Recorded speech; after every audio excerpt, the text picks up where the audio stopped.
Assalamualaikum warahmatullahi wabarakatuh.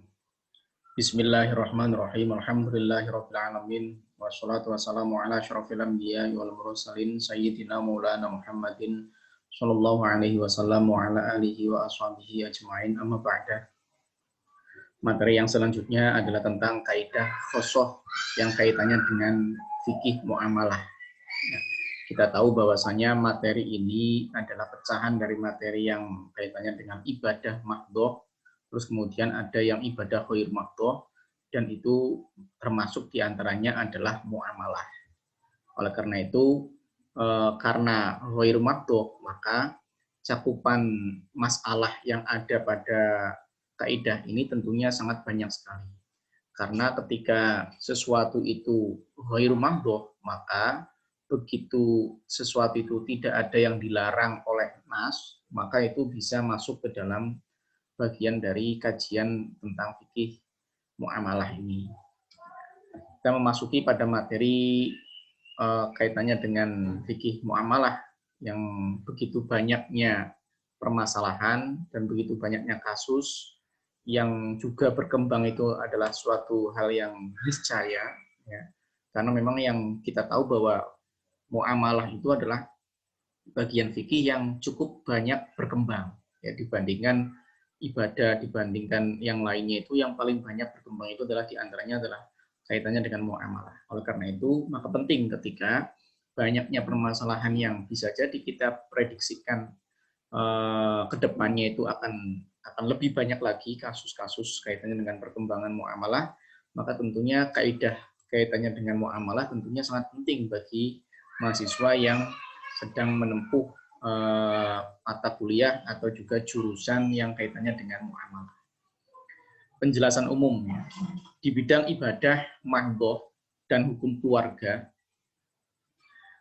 aturan yang ada di dalam Al-Quran maupun hadis itu ternyata lebih rinci, lebih banyak, dan itu lebih detail dibandingkan dengan fikih-fikih lainnya.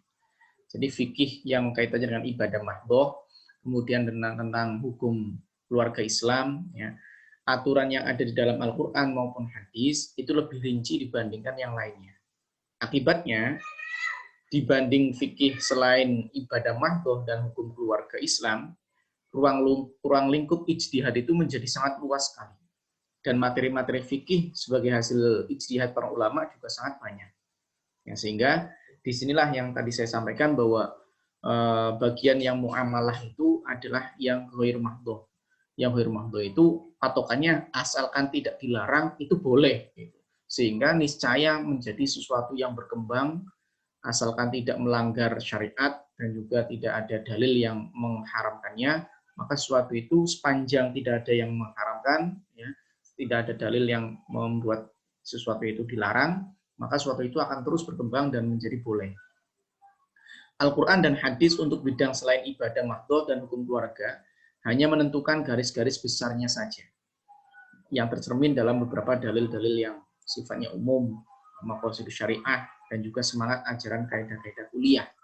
Jadi yang kaitannya dengan ghair mahdhoh, ya, Al-Quran itu tidak banyak menyebutkan secara detail, tetapi hanya garis-garis besarnya saja, yaitu melalui ayat-ayat yang umum, maqasid syariah, ya, kemudian semangat kaidah-kaidah kuliah. Hal ini tampaknya erat kaitannya dengan fungsi manusia sebagai hamba Allah juga sebagai khalifah fil ardh. Kita tahu bahwasanya manusia itu diciptakan oleh Allah yang kemudian memiliki amanah sebagai khalifah fil ardh. Nah, karena sebagai khalifah fil ardh ini sekiranya, ya, ibaratnya gambarannya Al-Quran tidak banyak menyebutkan secara detail masalah-masalah yang kaitannya dengan perkembangan pada manusia, ya, bukan kaitannya dengan ubudiyah. Kalau ubudiyah sudah dicatat dan sudah diatur sedemikian rupa, ya. Tetapi kalau kaitannya dengan muamalah, ini Al-Quran tidak begitu rinci. Hadis pun juga sama. Hanya beberapa garis-garis besarnya saja. Ini seolah-olah karena manusia sebagai khalifah fil ardh, maka manusia justru yang kemudian harus bertugas mengembangkan permasalahan-permasalahan, mengembangkan penelitian-penelitian, kajian-kajian yang kaitannya dengan muamalah itu sendiri. Ya, asalkan patokannya itu tadi, kalau yang ghair mahdhoh patokannya adalah asalkan tidak ada yang dilarang atau tidak ada dalil nas Al-Quran maupun hadis yang melarang itu, maka selama tidak ada larangan, maka itu boleh. Nah, itu dalil umumnya kan seperti itu. Oleh karena itu, kaidah yang paling utama, yang pertama kali adalah al-aslu fil muamalah al-ibahah illa ayyadulla dalilun ala tahrimiha. Hukum asal dalam semua bentuk muamalah adalah boleh dilakukan, kecuali ada dalil yang mengharamkannya. Nah ini banyak patokan. Pokoknya kalau tidak ada dalil yang mengharamkan, selama tidak ada yang mengharamkan, boleh. Nah itulah kemudian perkembangan itu akan semakin luar biasa. Nah, maksud dari kaidah ini, al-aslu fil muamalah al-ibahah ini, dalam setiap muamalah dan transaksi pada dasarnya boleh. Seperti jual beli, sewa menyewa, gadai, kerjasama, mudharabah atau musyarakah, perwakilan, dan lain sebagainya, kecuali yang memang tegas diharamkan oleh syarak, seperti misalkan mengakibatkan kemudharatan, tipuan, judi, ya, riba. Nah, itu berarti unsur-unsur itu memang sudah ada unsur yang diharamkan oleh agama, ya. Tapi sebenarnya akadnya itu boleh selama tidak ada yang dilarang. Cuma kemudian ada penyebab yang akhirnya dilarang. Yaitu karena jual beli itu kan boleh, tetapi karena jual belinya karena dengan riba, maka jadinya haram. Contoh lain kaidah yang kaitannya dengan muamalah adalah al-aslu fil aqdi ridhol muta'aqidaini wa natijatuhu ma iltazamahu bitta'aqud. Hukum asal dalam transaksi adalah keriduan antara kedua belah pihak. Yaitu kedua belah pihak yang saling berakad itu saling ridho, saling rela. Nah, hasilnya adalah berlakunya kesahan dari akadnya itu. Ya, jadi keriduan dari dua pihak yang saling berakad, bertransaksi, ya, maka keriduan dari dua orang tersebut yang bersangkutan itu maka membuat akadnya itu menjadi sah. Keriduan dalam melakukan transaksi adalah merupakan prinsip. Oleh karena itu, transaksi dianggap sah ketika didasarkan kepada keriduan kedua belah pihak, dua orang yang saling bertransaksi. Artinya, tidak sah suatu akad apabila ada suatu pihak dalam keadaan terpaksa atau dipaksa atau juga merasa tertipu. Nah, maka akadnya jadi tidak sah. Bisa terjadi pada waktu akad sudah saling meridhoi, tetapi kemudian salah satu pihak merasa tertipu. Awalnya ridho, dua-duanya ridho, tapi setelah beberapa waktu, ya, kemudian ternyata merasa tertipu. Ya, akhirnya hilanglah keridhoannya. Maka akad tersebut akan menjadi batal. Contohnya misalkan pembeli yang merasa tertipu karena dirugikan oleh penjual karena barangnya cacat. Nah, awalnya mau beli dan keduanya penjual dan pembeli itu saling berakad dan saling ridho. Si penjual memberikan barang dagangannya, si pembeli mengambil barang dagangan dari penjual itu dan menukarnya dengan alat tukar atau mengganti iwat. Nah, ternyata barangnya cacat. Nah, maka yang seperti itu karena tertipu, ya, akadnya ada yang tidak ridho, yaitu si pembeli akhirnya tidak ridho karena barangnya cacat. Nah itu akadnya bisa batal. Kemudian selanjutnya ada kaidah la yajuzu li ahadin ayatasurrafa fi milki ghairihi bila idnihi. Tidak seorang pun dibolehkan melakukan tindakan hukum atas milik orang lain tanpa izin si pemilik harta. Jadi yang namanya kita mentasarufkan harta itu harus milik sendiri. Ya. Kalau miliknya orang lain kita tasarufkan harta itu, maka tidak boleh. Kita tasarufkan itu maksudnya bisa jadi dijual, bisa jadi digadaikan, ya, bisa jadi dihibahkan atau diwakafkan dan lain sebagainya. Ya, tasarufkan itu seperti itu. Sehingga kalau kita mentasarufkan suatu harta, ya, maka harus milik sendiri. Kalau miliknya orang lain tanpa izin tidak boleh, kecuali ada izin, ya. Jadi atas dasar kaidah ini, maka si penjual haruslah pemilik barang yang dijualnya, atau wakil dari pemilik barangnya, atau yang diberi wasiat, atau wakilnya. Tidak ada hak orang lain pada barang yang dijual. Nah, sehingga tidak boleh ketika kita dititipi oleh teman barang, misalkan motor, misalkan saya titip motornya ya, saya mau pulang misalnya itu di kos-kosan karena jauh ya nggak mungkin naik motor, akhirnya titip ke temennya motornya. Ternyata motornya dijual oleh temennya yang dititipi motor itu. Nah itu nggak boleh. Kenapa? La yajuzu li ahadin ayatasarrafa fi milki ghairihi bila iznihi. Kecuali ada izin. Ini gimana ini? Saya juga mau pulang. Ini motornya gimana ya? Atau dijual apa mau gimana? Ya dijual aja. Nah, misalkan seperti itu. Ya. Kaidah lain misalkan al-batilu layak balu al-ijazah. Akad yang batal tidak sah, tidak menjadi sah karena dibolehkan. Jadi akad yang batal dalam hukum Islam dianggap tidak ada. Karena akadnya sudah batal ya berarti tidak ada atau tidak pernah terjadi. Karena akadnya adalah batal. Oleh karena itu, akad yang batal tetap tidak akan sah walaupun diterima oleh salah satu pihak. Udah nggak apa-apa, nggak bisa. Ya, kalau memang akadnya batal ya sudah. Ya, walaupun salah satu pihak menerimanya. Contohnya, bank syariah tidak boleh melakukan akad dengan lembaga keuangan lainnya yang menggunakan sistem bunga. Yang dalam beberapa penafsiran bunga ini diartikan riba, ya, sama dengan riba. Tapi juga ini masih ikhtilafiyah, ya, masih perbedaan pendapat para ulama. Bunga ini haram atau tidak? Yang bagi yang mengharamkan berarti bunga ini dianggap sebagai praktek riba, ya. Bagi yang tidak membolehkan bunga, ya, itu karena bunga ini berbeda dengan praktek riba. Itu. Tinggal tergantung bagaimana orang itu memandang paradigmanya di mana. Paradigma pemahamannya atau arah dalam menggali hukumnya itu di mana.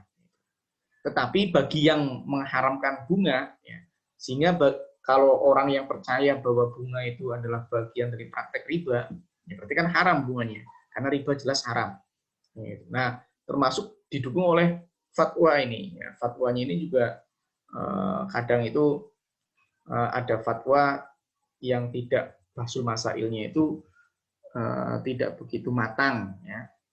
Ya, kadang MUI juga seperti itu, ya, termasuk pluralisme agama itu diharamkan oleh MUI. Padahal kenapa MUI mengharamkan? Ya karena MUI mengatakan bahwa pluralisme agama itu adalah membenarkan semua ajaran agama. Padahal bukan membenarkan semua ajaran agama, tetapi kita mengakui ya, adanya atau keberadaan agama lain. Nah, mengakui keberadaan agama lain, bukan membenarkan ajarannya. Jadi pengertiannya itu pengertian yang sempit, ya, diartikan pengertian sempit. Juga sama, bunga bank itu diartikan sempit oleh beberapa kelompok umat Islam, ya, yang mengartikan bahwa bunga bank itu adalah bagian dari riba. Nah, ribanya haram ya, berarti bunga bank haram. Tetapi kalau bagi yang membolehkan, bunga bank itu bukan bagian dari riba. Oleh karena itu boleh. Ya. Kalau misalkan yang percaya dengan bahwa bunga bank ini termasuk bagian dari riba, nah sekarang yang bank syariah itu tidak boleh melakukan akad dengan lembaga keuangan yang menggunakan sistem bunga yang diharamkan, yang menurut kelompok yang mengharamkannya. Akad baru sah apabila lembaga keuangan lain itu mau menggunakan akad-akad yang dilakukan pada perbankan syariah. Jadi misalkan bank konvensional kerjasama dengan bank syariah. Nah, prakteknya ya, jangan kemudian yang bagi yang mengharamkan bunga ini, jangan kemudian yang syariah mengikuti aturan yang ada di bank konvensional. Yang menurut orang yang kelompok yang mengatakan bahwa bunga itu termasuk praktek riba yang ada di bank konvensional, maka bank syariah tidak boleh menggunakan praktek-praktek transaksi yang seperti halnya bank konvensional kalau memang mereka mau bekerja sama. Tetapi kalau misalkan yang bank konvensional yang mengikuti alur alur dari bank syariah boleh. Nah itu. Ya, jadi kalau bank syariahnya mengikuti alur dari bank konvensional, ya nggak boleh. Kenapa? Karena bank konvensional memiliki sistem bunga yang menurut kelompok bunga itu termasuk bagian dari riba, ya berarti haram. Praktek-praktek yang ada di bank konvensional. Tetapi sekali lagi saya sampaikan bahwa bunga bank itu masih bagian dari perbedaan pendapat para ulama, ya masih ikhtilafiyah, sehingga ada yang membolehkan, ada yang mengharamkan. Ya, gitu. Bahkan kalau di Basul Masalah NU itu ada 3, satunya mauquf, satunya diam, tidak mau berkomentar. Nah, itu.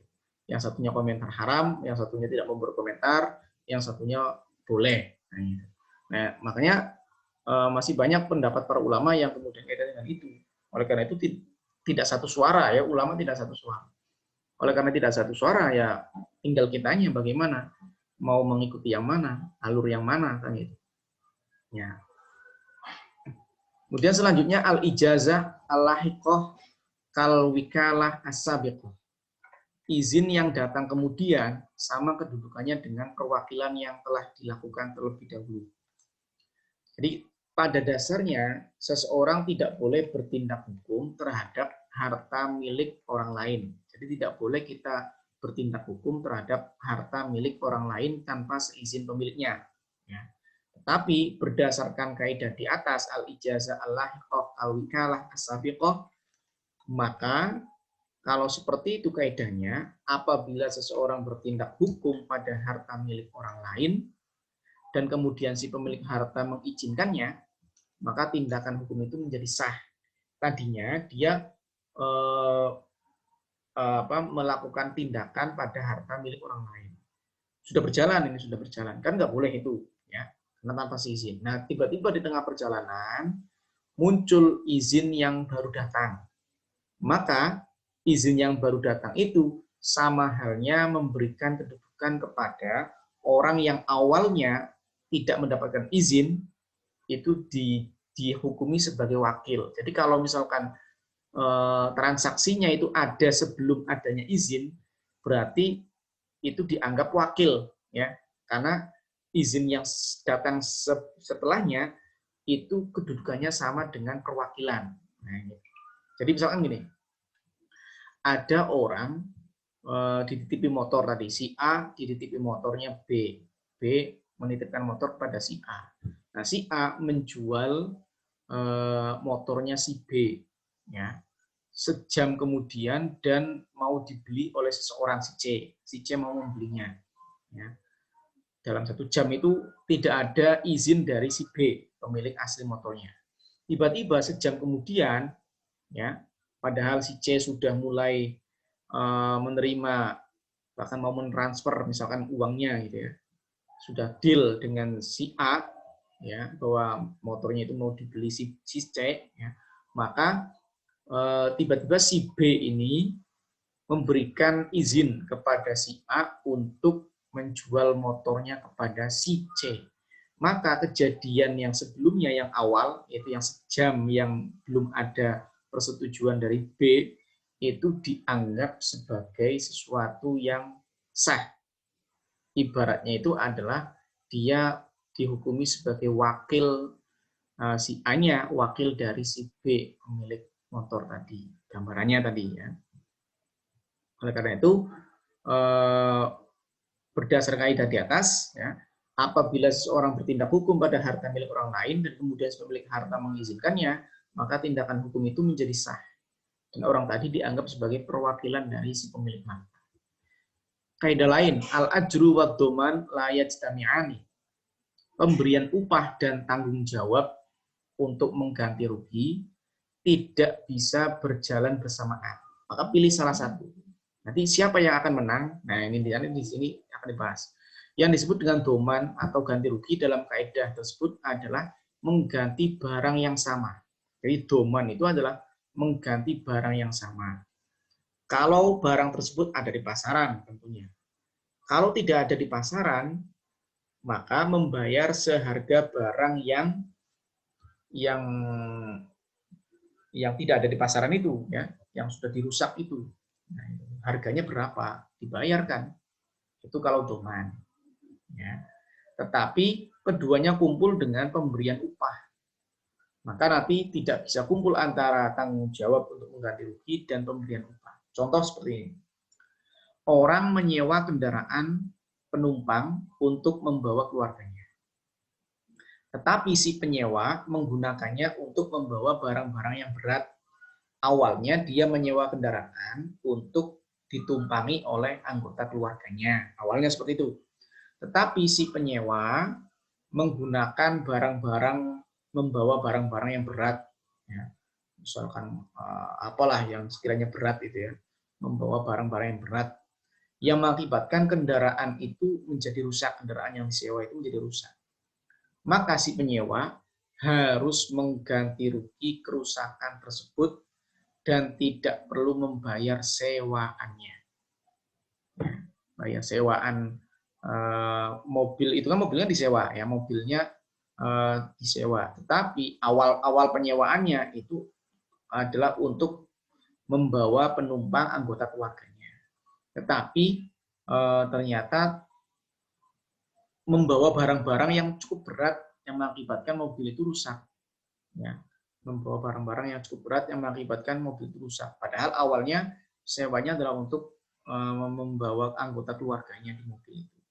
Tetapi ternyata digunakan untuk membawa barang-barang yang sekiranya itu berat dan mengakibatkan mobil itu rusak.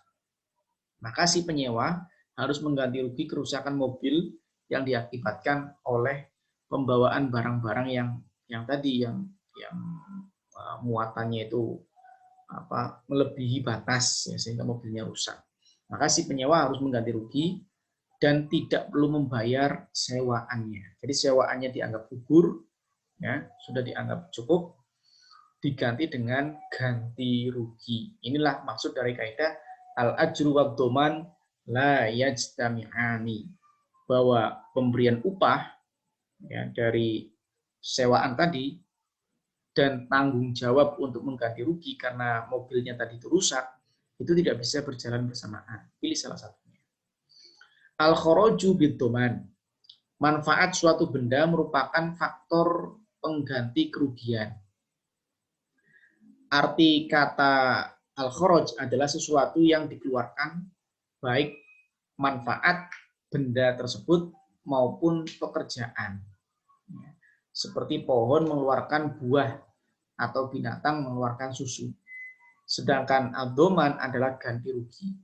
Jadi al-kharaj itu adalah sesuatu yang dikeluarkan baik manfaat benda maupun pekerjaan.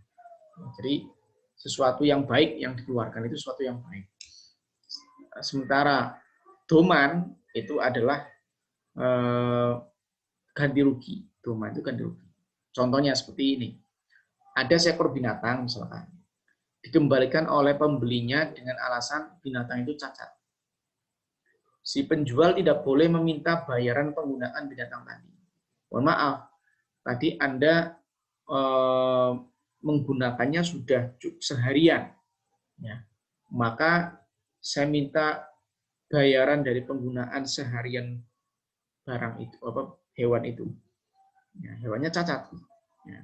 Tapi karena sudah dipakai seharian, maka si penjual itu meminta ganti rugi kaitannya dengan penggunaan hewan tadi selama dia belum mengalami cacat, gitu ya, mengalami cacat. Kemudian kaidah lain adalah al-ghurmu bil ghanmi. Resiko itu menyertai manfaat. Artinya adalah seseorang yang memanfaatkan sesuatu harus menanggung resikonya. Jadi seseorang yang memanfaatkan menggunakan sesuatu untuk diambil manfaatnya, maka dia harus bisa menanggung resikonya. Ya.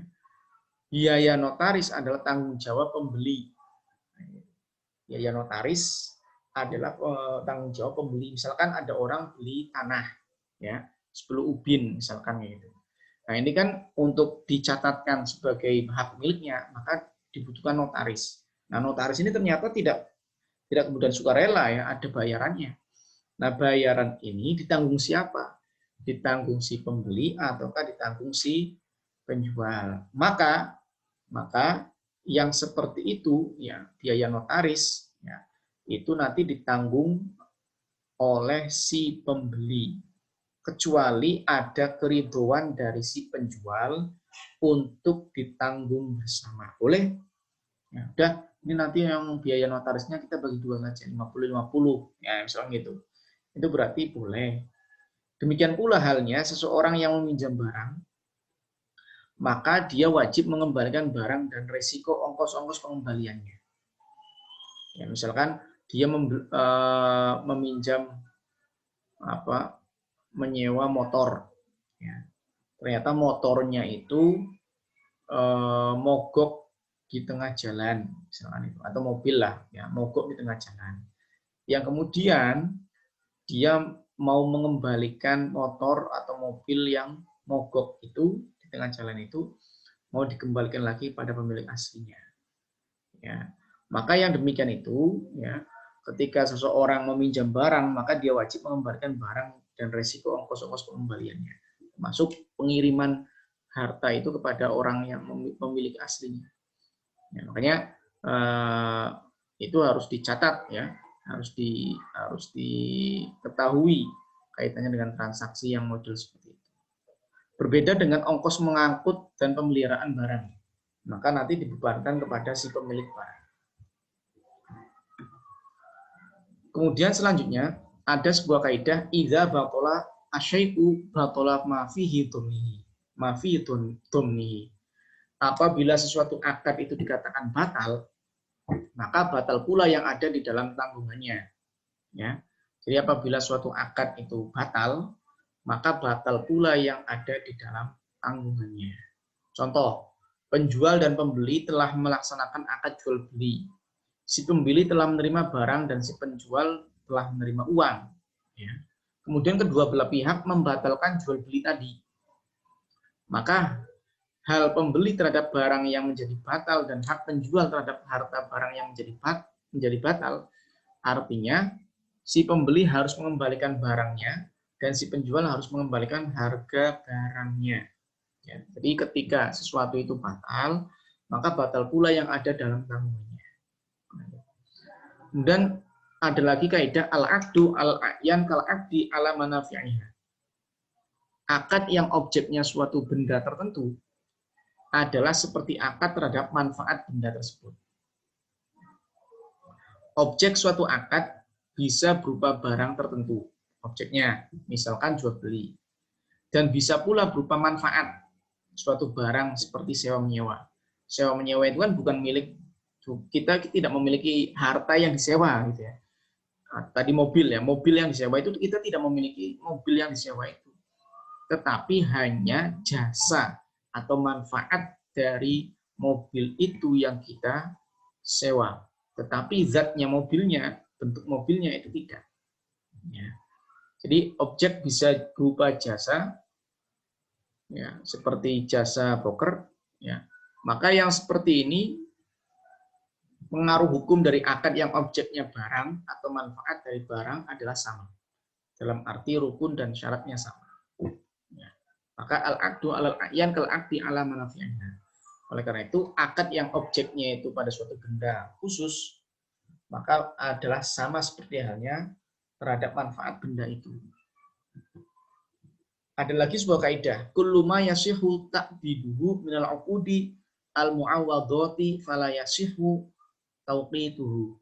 Setiap akad mu'awadhah, setiap akad mu'awadhah yang sah diberlakukan selamanya, maka tidak sah diberlakukan sementara. Jadi setiap akad mu'awadhah yang sah diberlakukan selamanya, maka tidak sah diberlakukan untuk sementara.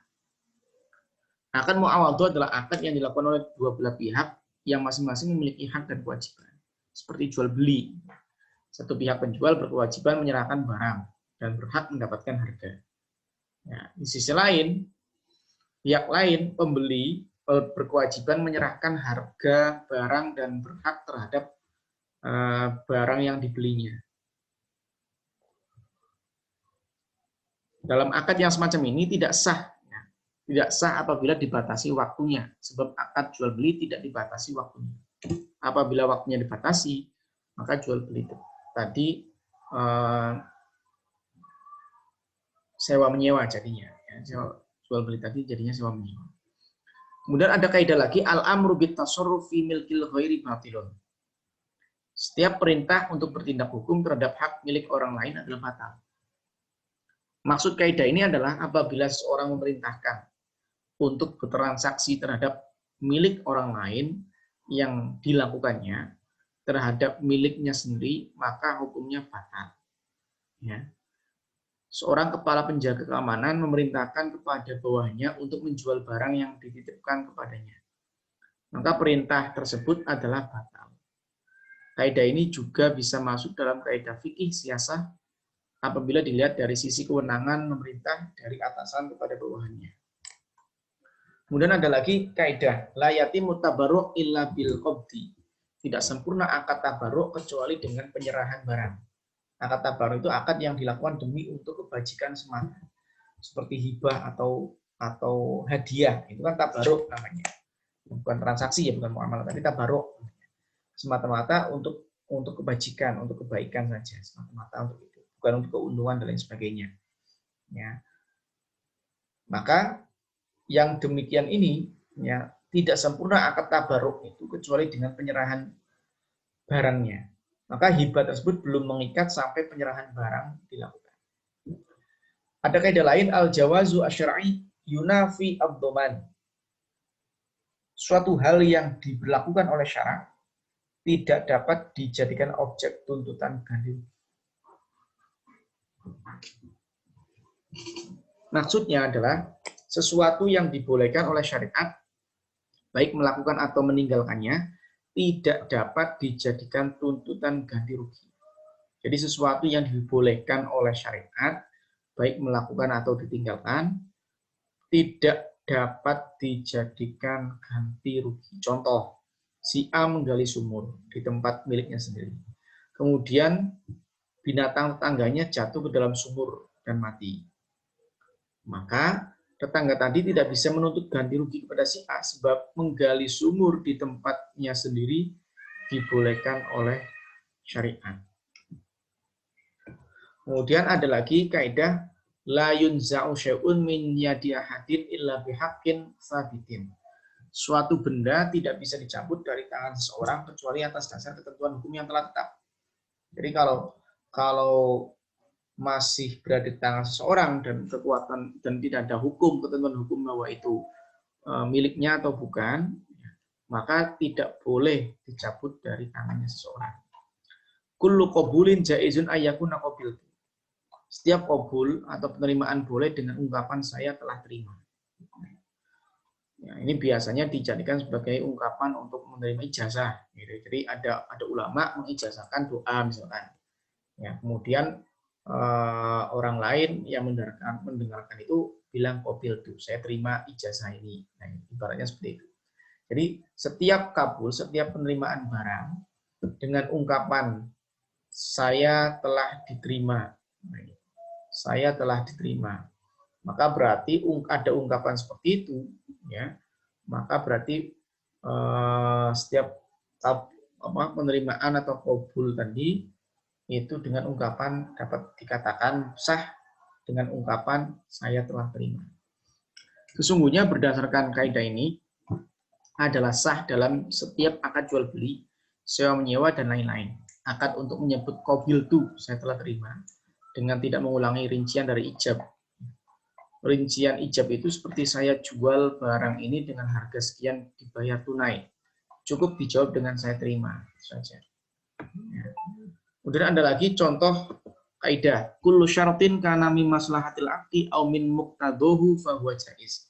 Setiap syarat untuk kemaslahatan akad atau diperlukan oleh akad tersebut, maka syarat itu dibolehkan. Ya, ini kayak semacam wasilah. Ya. Jadi seperti dalam gadai emas. Kemudian ada syarat bahwa apabila barang gadai tidak tembus dalam waktu sekian bulan, maka penerima gadai berhak untuk menjualnya. Atau syarat kebolehan memilih syarat tertentu di notaris. Ya. Kaidah lain, kullu ma sahhar rohnu bihi sahha dhamanuhu. Setiap yang sah digadaikan, maka sah pula untuk dijadikan jaminan. Ma jaza bai'uhu jazaruhu. Apa yang boleh dijual, boleh pula untuk digadaikan. sudah barang tentu ada pengecualian tentunya. Jadi setiap manfaat barang boleh disewakan tetapi tidak boleh digadaikan karena tidak bisa diserah terimakan. Ya. Kullu qardin jarra manfaatan fahuwa riba. Setiap pinjaman dengan menarik manfaat oleh kreditor adalah sama dengan halnya riba. Nah, sama halnya dengan riba hukumnya. Itu beberapa konsep kaidah yang kaitannya dengan bidang muamalah ya, bidang ibadah yang ghair maqdoh, yang itu cakupan luasnya sangat luas ya, sangat banyak sekali. Oleh karena itu bagian dari mata kuliah kaitannya dengan kaidah umum ya, kaidah khusus kaitannya dengan muamalah ini, maka cukup sampai sini saja ya, dalam artian bahwa sisanya yang lain, yang beberapa kaidah yang lain tidak kemudian dimasukkan dalam materi ini. Ya. Jadi cukup materinya sampai kaitannya dengan hal ini. Ya. Mungkin walaupun masih ada beberapa kaidah yang belum disebutkan, tapi dianggap hanya sampai sini saja, sehingga keputusan belajar untuk menghadapi UAS itu hanya sampai sini. Mungkin itu yang dapat disampaikan. Terima kasih. Assalamualaikum warahmatullahi wabarakatuh.